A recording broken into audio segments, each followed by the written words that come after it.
Welcome to my podcast, Global Pivot. In this podcast, I will be discussing global events as they affect South Africa and the African continent. We'll be covering wide-ranging themes from public policy issues to geopolitics to political economy. In the first episode of this podcast, I will be talking about the green energy transition and its discontents.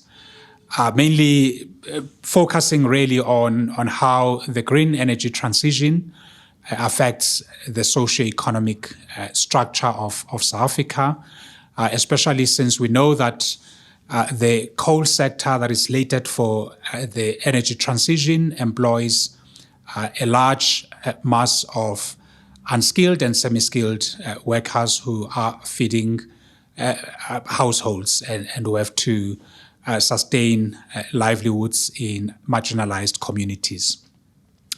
Now, as we know, and this has been debated for many years, that countries have undertaken to reduce their carbon footprint, especially at the Paris Climate Conference, where 196 nations met to set targets for reducing global heating to under 1.5 degrees Celsius. These countries then went on to develop their nationally determined commitments, that is the steps that they were going to take to meet their global commitments. Historically, every shift in history has always brought about discomfort. It has always brought about tremors. It has always generated a social dislocation. The path towards the green energy transition will not be without its own tensions. And I think we need to have a balanced view of how this transition is going to impact social structures in South Africa, the communities, how it's going to affect industries, but also how it's going to have an effect on public policy, especially macroeconomic policies. My sense is that making this transition a success will require that we attend not just only to environmental factors, i.e. The need to manage global warming to 1.5 degrees Celsius or under 2 degrees Celsius, depending on which side of the debate you add, but also that we look at the socio-economic imperatives, that is how this transition will affect communities. The core mission of this shift should be to achieve an innovation-driven and a green economy that is inclusive and equitable. We know the history of South Africa, that the pattern of economic development historically has favored one segment of the population. The black majority remains outside of the ownership structure of the mainstream economy. There's still high levels of inequality. There still is unevenness in the degrees of participation in the economy, and we should make the green energy transition, green technologies, green innovation work for the majority of South Africans. It also should ensure that the economy is a lot more inclusive than was the case before. And given that the country has a large number of young people who are unemployed and suffer high levels of inequality, it's going to be really, really important that the transition is managed in a way that does not worsen the already existing socio-economic tensions in the country. It should set out to improve living standards and build more stable, more sustainable and resilient communities. We've seen in the last Statistics SA quarterly labor force survey that even though there has been a slight improvement in employment creation in South Africa, but the number of people who are without jobs is still unacceptably high. For an example, South Africa's expanded unemployment rate stands at just under 43%. Yes, as I indicated, this is 0.5% decrease from the previous quarter. It still remains unacceptably high. Now imagine with the decommissioning of the aging coal fleets in places such as Mpumalanga, those workers are going to add to this number. It's not just going to be those workers, but also the sectors that are indirectly linked to coal mines, your logistics, your storage, as well as your routes to markets.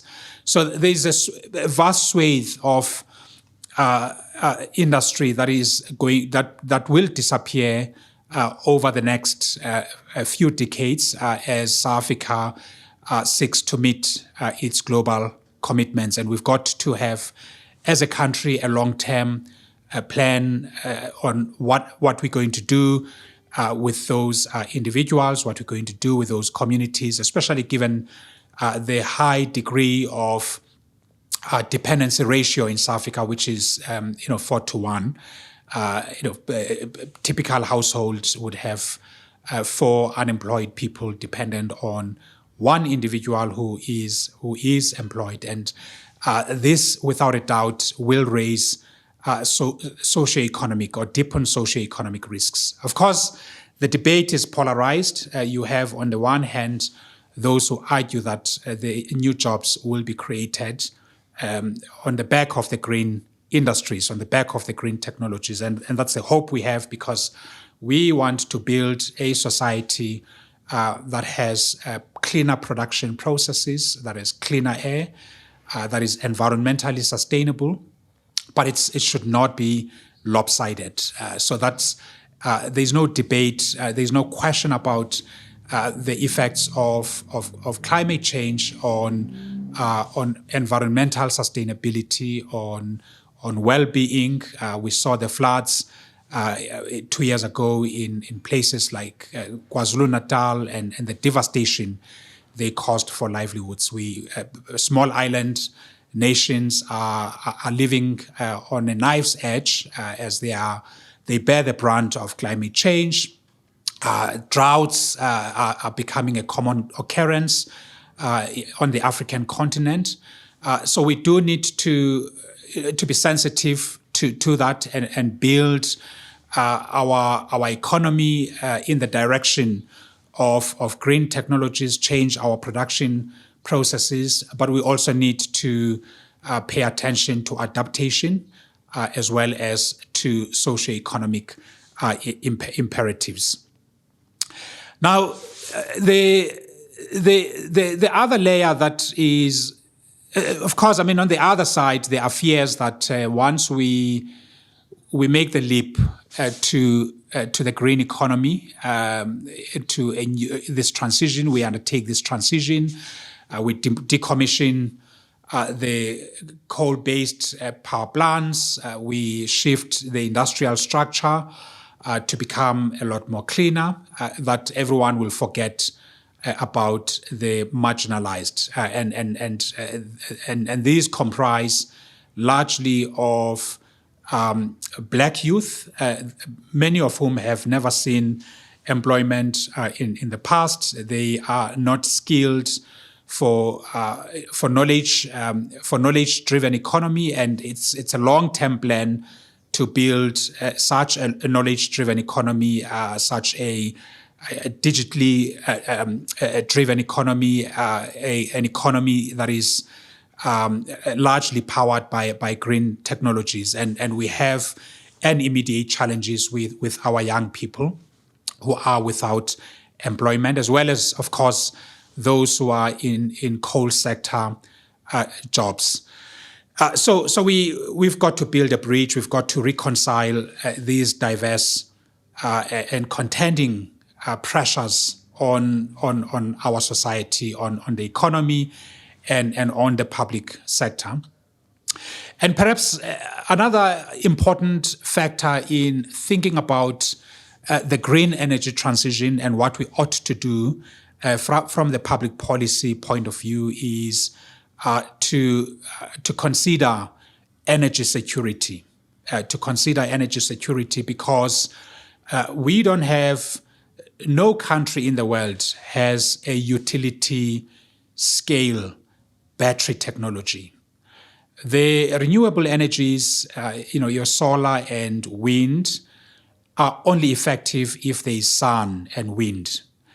And these are not capable to sustain high industrial processes. So we can't talk on the one hand about the need for industrial development, which requires large-scale consumption of energy. And on the other side, we talk about a radical decarbonization. So there's got to be a middle ground. So we need to think about energy security. And we saw this more recently with the Russia's invasion of Ukraine and the reaction of Western countries to this invasion, with Russia throttling the supply of gas to Europe, which posed a risk for energy security. It became clear that European countries could not use wind and solar energy to sustain the demand of their consumers, of their citizens. So there was no base load. Some talk about intermittency of the new technologies. That is, they provide energy, or they feed energy only intermittently, i.e., when there is sun, you are going to benefit from solar power, but when there is wind, you are going to benefit from wind energy. However, when there is no wind or sun, these technologies are not effective. And also, when consumers demand energy outside of the window of wind and sun, there ought to be a source of energy that supplies it. And currently, wind and solar are not able to do that. The technologies or the sources of energy that are able to do that, it's gas, it's coal, and it's nuclear. And these technologies are not given as much attention, especially gas and nuclear, because we've already established that we need to over time reduce our reliance on coal, given all the known factors, the safety factors, the health factors, and the risks this poses to the environment. Now, in the case of European countries, we saw that as soon as Russia throttled their gas supply, they were unable to supply baseload. And baseload is really minimum demand consistently that citizens require, for cooking, for running appliances, for lights, and for any other regular activity that they need to tap on electricity for. So solar and wind are not able to offer that. Does not mean that it will never be the case that they provide baseload, but that will require significant investment into battery technology, and battery technology relies on dirty products, which are minerals, base metals. So there's got to be a lot of mining, which degrades the environment. So there are trade-offs. So the point is that there are trade-offs. If you want a good thing, a little bit of bad thing has to be done. So there's been a lot of talk or discussions about critical raw materials that the African continent possess and can supply or can participate in the global supply chains of cleaner energy. And remember, it's not clean energy, it's cleaner energy, because these raw materials are not clean. They entail environmental degradation. So until we get to that stage where we have utility scale battery that can save the energy generated by wind and solar, during the propitious times, to store it for use when there's no wind and sun. And also the utility scale battery has got to have or to be able to feed industrial capacity. So we are still a long way there. There are plans by various countries to invest in enlarging, battery technology. Australia had started on this. I think the US and various other countries. It's an important innovation because we do need over time to move away from the dirty sources of energy. However, this should not, our shift to green energy should not compromise energy security. And as I indicated again, we saw that in Europe, these countries were deprived of energy sources, and the gas could not be replaced sufficiently by solar and wind. Despite their relative economic strength and social resilience, industrial economies place a premium on energy security. They see energy security as important for their citizens because this energy security equals economic security. And as I said, when the gas supply was throttled, emissions from natural gas fell by 1.6% in Europe. So which means that Europe became less emitting because gas still emits, methane and gases that harm the environment.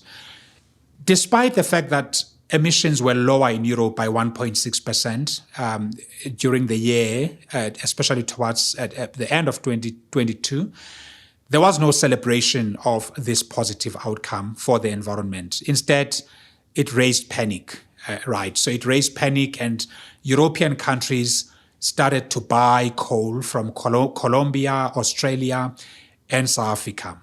And there was a gas to coal switching during this time. So Europe replaced gas with coal. And this tells you how important baseload is and energy security is for countries.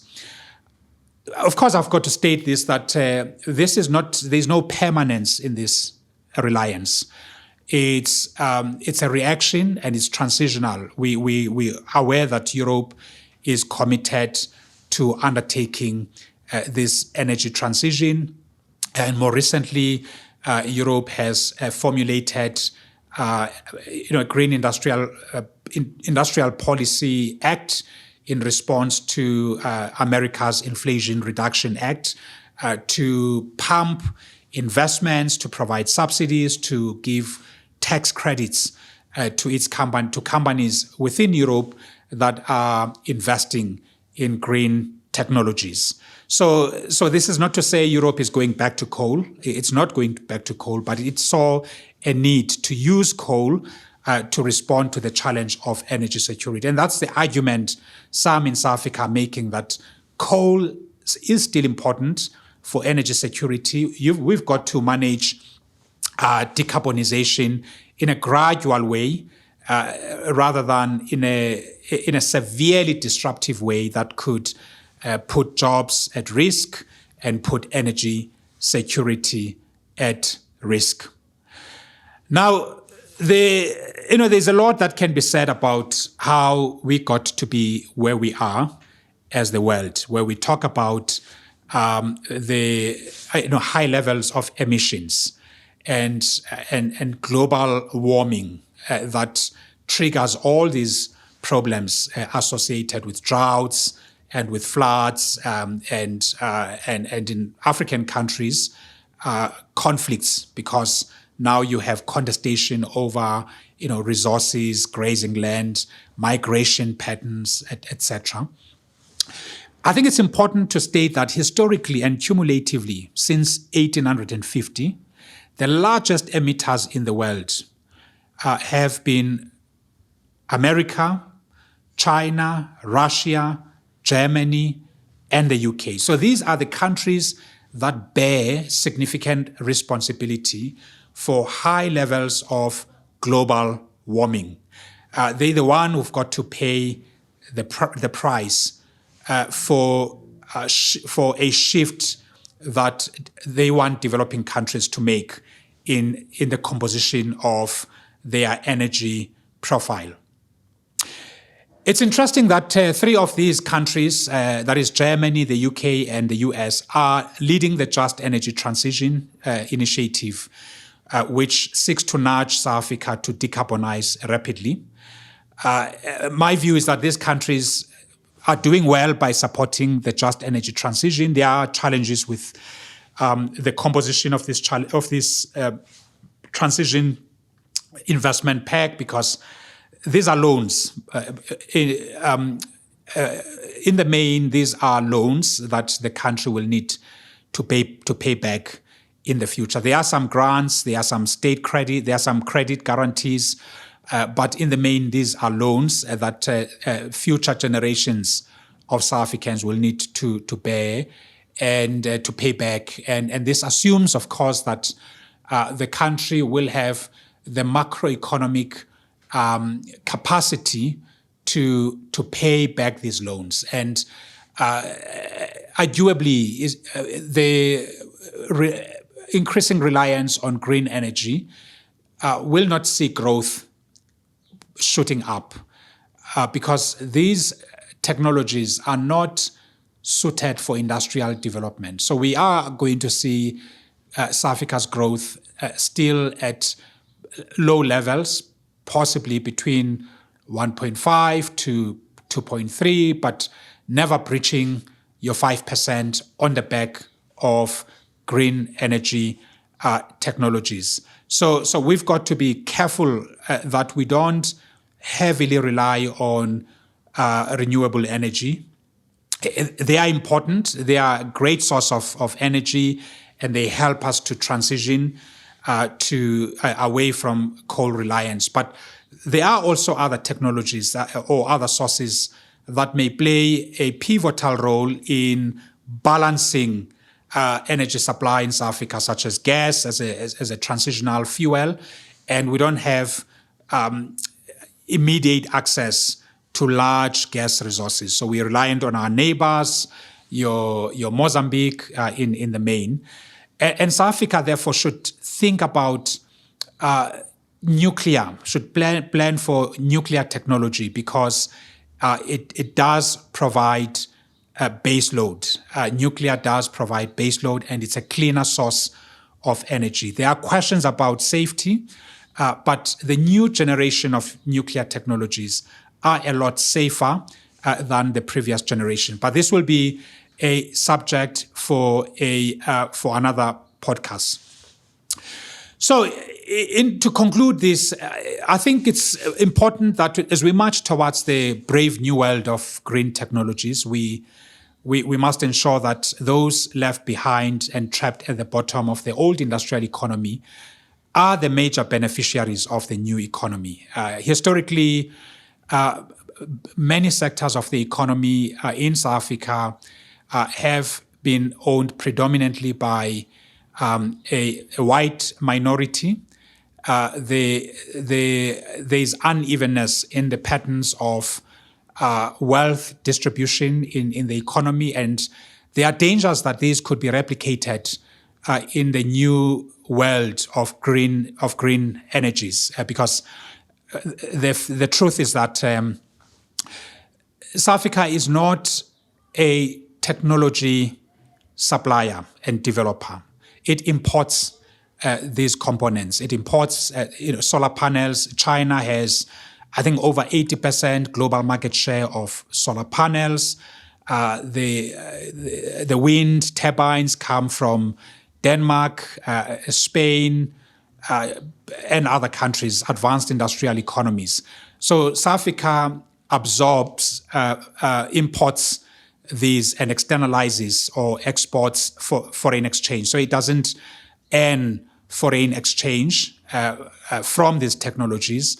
And it also exports jobs. So the jobs on the manufacturing side is not created in South Africa, but is created in China, in Denmark, in Spain, and other countries.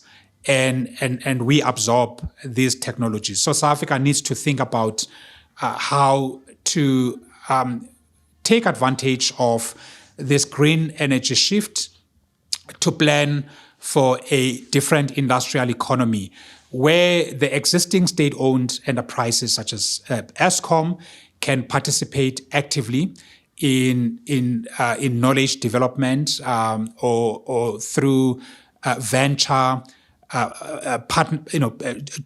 a JV partnership with some of the developers from outside of South Africa, rather than only set itself up as an off-taker of the power generated by these foreign-owned technologies.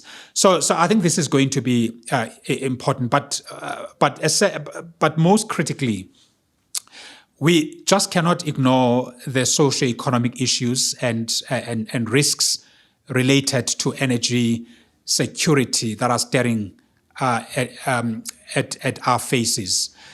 If we do this, if we ignore these big challenges, we run another risk of a populist backlash that could array itself against this transition to a greener economy or significantly slow down a necessary transition to a green industrial economy. And for countries like South Africa that have high levels of unemployment and inequality, a green energy transition that ignores socio-economic disparities could further exacerbate political and social instability and undermine stable governance and cohesiveness in society.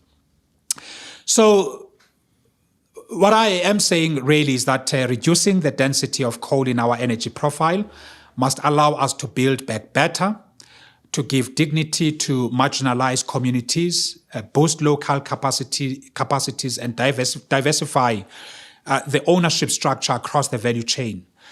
The green energy transition must also be both pragmatic and open-minded about various technologies that could support decarbonization without compromising energy security. Currently, Europe is facing this challenge. Countries like France are insisting on nuclear to be classified as a cleaner source of energy that could benefit from subsidies and other tax credits. They're arguing for technology neutrality to balance the lobbying, because these renewable energy sources, wind energy and solar panels, are developed by companies, by profit-maximizing companies. They have lobbyists.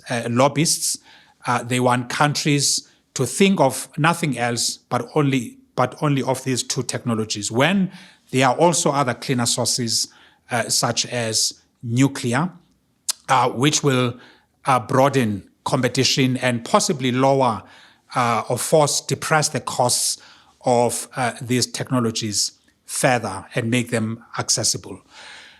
So let's leave it at that for now. In the next podcast, we'll discuss the initiatives that other countries are taking to manage this transition.